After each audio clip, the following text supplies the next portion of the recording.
Je me déplace. Je vais aller rejoindre Mélanie de ce côté-ci parce qu'on va parler de compost. Comment faire le compost avec toi, vraiment à partir de la base. Oui. Alors, toi, dans le fond, ça fait partie de ton univers d'horticultrice, le compost, parce que vous en mettez partout. Puis, tu vois la différence, parce que le compost, c'est quand même très riche. Le compost qu'on fait à la maison, c'est vraiment avec notre matière organique. C'est que du bon, je le disais en introduction. C'est vraiment, il n'y a que des avantages à faire son compost et surtout à l'utiliser. Il ne faut pas juste le faire pour le laisser dans le bac. Il faut l'incorporer à nos plates-bandes, à notre pelouse. Okay. Et tu sais, moi, j'ai fait mon premier compost, j'avais peut-être 16-17 ans quand j'étais à l'école d'horticulture. D'accord. Et on avait commis une erreur. Ah! On avait installé notre bac de compost dans le fond de la cour, en arrière du cabanon, dans un petit coin sombre et humide. Écoute, ça a pris une semaine, il n'y a plus personne qui voulait aller au bac de compost. Les araignées étaient là-dedans. Tu étais là avec ton bac. Ouh! Alors, il faut quand même l'installer à un endroit qui est aéré, qui est propre, sur le sol directement, pas sur le gazon. Et sur dégagé autour. Exactement. Pour pas que de prise vous ayez... pour les bébites. Non, puis pour que vous ayez envie d'y aller, toute la famille ait envie d'y aller, il ne faut pas commencer à se faire peur avec le compost. D'accord. Alors, j'ai un festin de restants devant nous et on va s'amuser à séparer ça. Il y a deux équipes. Il y a les bruns et il y a les verts. Oui, le brun et le vert. Les bruns, l'équipe des bruns, ce sont des matériaux qui sont forts en carbone. Bon. C'est des matériaux qui sont morts, si je peux dire, des feuilles mortes, du bois, du papier journal. OK. Ça, c'est très important. Et le deuxième, les verts, ce sont des matériaux qui sont forts en azote. Et c'est important d'avoir l'un et l'autre pour créer un équilibre. Pourquoi? Pour qui, en fait? Pour les micro-organismes. C'est très important. C'est deux bruns pour un vert. Et il y a aussi des indésirables, comme les protéines, les produits laitiers. Alors, on va tout démêler ça. D'accord. Alors, le gazon. Oui. Tu le mets où? Je le mettrais dans le... Il est difficile. Dans le vert? Dans le vert, effectivement. Okay. Il est encore frais, il est encore vert. Tourné vers ton vert. Oui, ah ben c'est bon. Tout ce qui est restant de table, c'est très facile. Ça va... Dans le vert. Dans le vert. Vous vous souvenez, Julie, tout à l'heure, nous a montré Monsieur Compost, le petit bac qu'on peut garder dans la maison, sans odeur, pour mettre ces résidus-là. Puis après ça, on va vider ça dans le gros bac. C'est l'idéal. Oui.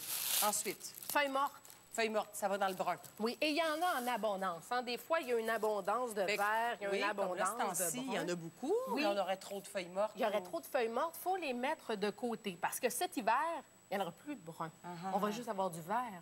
Et il faut créer cet équilibre-là tout le temps. On ne met pas ça dans des sacs en plastique, ça va pourrir. Vous ne mettez pas ça dans des sacs de plastique. À l'abri, soit dans des grillages, je vais te montrer un peu plus tard, ou sinon des sacs de papier, mais à l'abri de l'eau, sous une bâche ou en dessous d'une toiture. OK. Ah, des écailles d'œufs, c'est difficile, ça. Le vert.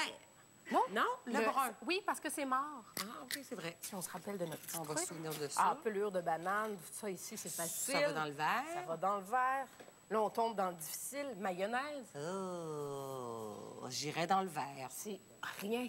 C'est un corps gras. Ah, on n'en met pas. Ça ne va pas dans le compost. Zéro, pas dans le compost. La poubelle. D'accord. Ici, yogourt.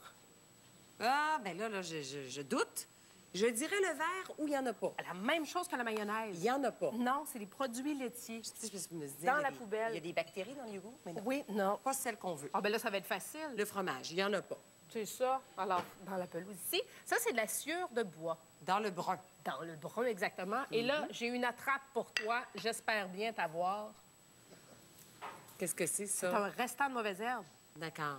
On n'en veut pas de la mauvaise herbe? On n'en veut pas. Il est en graines. Si vous mettez ça dans votre compost, vous allez, une fois que votre compost va être prêt, vous allez répandre le problème. Oui. Les gens, ils disent, ah oui, mais si votre compost est bien fait, ça va chauffer, ça va tuer les graines. Ouais. Non. Non. Non, pas chez nous, en tout cas. D'accord.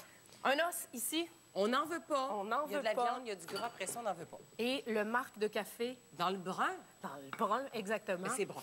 C'est brun, en plus. C'est un bon indice. Et le papier journal, par contre, si vous voulez récupérer votre papier journal, coupez-le, parce que sinon, c'est trop gros. D'accord. Alors, on le coupe comme ça. Si on met des mauvaises nouvelles, est-ce qu'on va avoir un bon compost? Oui, quand même. Alors, on a notre équipe des bruns, on a notre équipe des verts, et on part avec « Je t'amène au compost ». D'accord. Donc, on a fait notre petite réserve. Oui, on part. OK. Et là, on a besoin de quelques outils. Oui. On a besoin d'une paire de gants. Je tiens vite. Merci. Il y a des gens encore qui vont dire « Ah, si vous ne mettez pas de fumier frais, vous n'avez pas besoin de mettre de gants, il n'y a pas de bactéries. » Effectivement, ceci étant dit, ce sont des micro-organismes. Toujours mieux de faire attention. OK. Une fourche. Moi, j'utilise beaucoup la fourche. J'aère mon compost avec une fourche et c'est beaucoup plus facile aussi pour aller manipuler les feuilles mortes, etc., avec une fourche. Il y a des aérateurs. On va le voir tout à l'heure. Ce que ça fait, si vous faites pénétrer ça dans votre bac à compost, ça se plie et quand ça arrive dans le bac, ça rouvre et là, en le remontant, on peut aérer notre compost. OK. Donc, on a vu, ça fait ça comme ça. Voilà, ça arrive dans le bac. Là, on le fait rentrer exactement ce que ça fait. Et là, en le sortant, on peut aérer notre compost. Moi, je trouve ça quand même plus facile avec la fourche. OK. Un arrosoir, pourquoi? Parce que notre compost a besoin d'air et d'eau. Si jamais vous êtes chanceux, votre boyau d'arrosage se rend, allez-y avec ça. D'accord, parce qu'il paraît qu'on peut retrouver des fourmis, mais s'il y en a trop, ça veut dire que le compost est trop sec. Arrosé, exactement. Là, on a défait la partie avant du bac de compost pour que vous puissiez bien voir qu'est-ce qu'on fait. Là, on le part, là. On part notre compost. Là, on dit que le compost, il est sur le gazon. Hein? Non, il n'est pas sur le gazon, c'est ça. Il serait directement sur la terre. Ah, pas sur la pelouse. Non, parce qu'on veut que les micro-organismes contenus dans le sol puissent grimper. Donc, si c'est de la pelouse, il faut enlever une couche de pelouse. Puis exactement. On met notre bac. Et on en met à peu près 2-3 pouces. Pourquoi? On a des branches, justement, pour aérer. OK. Et là, on commence avec l'équipe des verres. D'accord. Là, tu as dit 2 de brun pour un verre. 2 de brun pour un verre. Alors, je vais mettre la moitié de mon bac environ. OK. Et comment ça se fait? Et là, au début, et la première fois seulement, nous allons mettre quelques poignées de compost qui est mûr. Alors, on y va. Si on n'en a pas de la maison, on l'achète ou sinon, vous en prenez, vous prenez de la terre que vous avez dans vos plates-bandes. Qu'est-ce que ça apporte? Okay. Oui, c'est parce qu'il y a des micro-organismes, des enzymes qui sont dans la terre. D'accord. Alors, il faut aller les chercher, il faut aller les mettre. Ça va accélérer Combien le processus. Combien de pouces de ça? Ah, j'ai quelques poignées seulement. Quelques poignées? Oui. OK. C'est là que je ferai un premier arrosage. OK. Donc, branche, verre... Compost. Compost. Eau. Là, je ne le ferai pas parce que mon réalisateur ne veut pas que j'humidifie le studio au complet. Et là? Et là, on y va avec 2 bruns. Alors, j'ai mis une moitié de verre. Un bac au complet. 2 bruns. 2 bruns. Voilà. OK. Et là, on continue. On mettrait du verre. OK. Parce que là, on ne mettra plus de compost. On le fait déjà une fois. C'est ça. On l'a déjà fait. Et là, ça se peut que ce soit tout ce qu'on a pour aujourd'hui. Oui. C'est pas grave.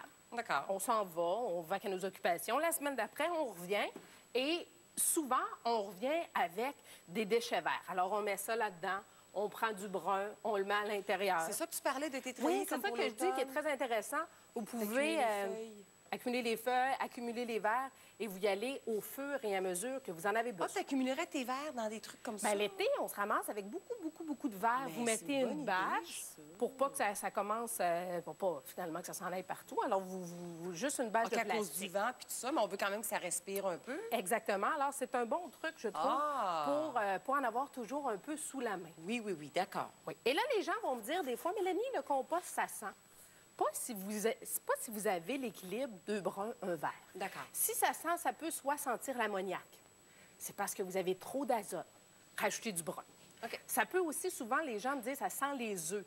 C'est parce qu'il n'y a pas assez d'air. Alors, il faut aller aérer. Mais ça, là, quand tu disais, là, une semaine plus tard ou quelques jours plus tard, tu reviens. Oui, puis à toutes les semaines. Bon, bien là, tu en profites pour aérer. Exactement. D'accord. Là, tu sais, on y va soit avec la fourche. Puis là, tu brasses tout ça, là, tu défais tes couches, là, dans le fond, puis c'est pas grave. C'est pas grave parce qu'on a un équilibre. D'accord. Et les micro-organismes, ils commencent à décomposer tout ça. Okay. Alors, vous brassez. Moi, je trouve vraiment que la fourche, ça va bien. D'accord. Tu brasses tout ça. Alors, si ça sent les œufs, ça manque d'oxygène, brasser tout ça, ça va ajouter de l'air. OK. Tu brasses ça avec ton nouveau verre que tu viens juste d'ajouter. Exactement. Et ça ne dérange pas parce qu'on a notre équilibre. D'accord. Alors, on continue toujours, mais toujours avec le même équilibre. C'est bon. Et là, les gens vont peut-être me dire, des fois, on a des rats, des petits indésirables. Oh! Si vous n'avez pas mis de viande ou de protéines, vous n'en avez pas. Il n'y aura pas de vermine. Non. Alors, si jamais ça se produit, mettez une petite feuille à la maison à côté du récupérateur. Je vais juste passer devant toi 2 secondes, oui, OK? Pour être certain que toute la famille sait ce qui va pas dans le compost. D'accord. Quand est-il prêt? Oui. 4 à 8 mois plus tard, si vous y mettez beaucoup de gras de coude, et vous le regardez, là, ça ressemble vraiment à de la terre. Si vous voulez être sûr, une poignée... Bouge pas trop. Oui, ça ressemble vraiment à de la terre. Okay. Et si vous voulez être certain, vous le mettez une poignée au frigo, 24 heures, vous ouvrez, Vous sentez, il n'y a pas d'odeur, c'est prêt. D'accord. En terminant, quelques secondes là-dessus, un livre que tu as beaucoup aimé? Oui, Le compostage aux éditions Broquet. J'ai trouvé ça simple, des belles illustrations, facile à suivre. C'est un bon guide pour l'ABC du compost. Merci, Mélanie. Tout ce que tu as dit, ça se retrouve sur Internet, d'ailleurs, sous la chronique de Mélanie. Là-dessus, on s'en va en pause. Et au retour, c'est ma recette express, un petit sauté de poulet, gingembre et pois mange-tout. Il y a du verre là-dedans? Du verre? Merci beaucoup.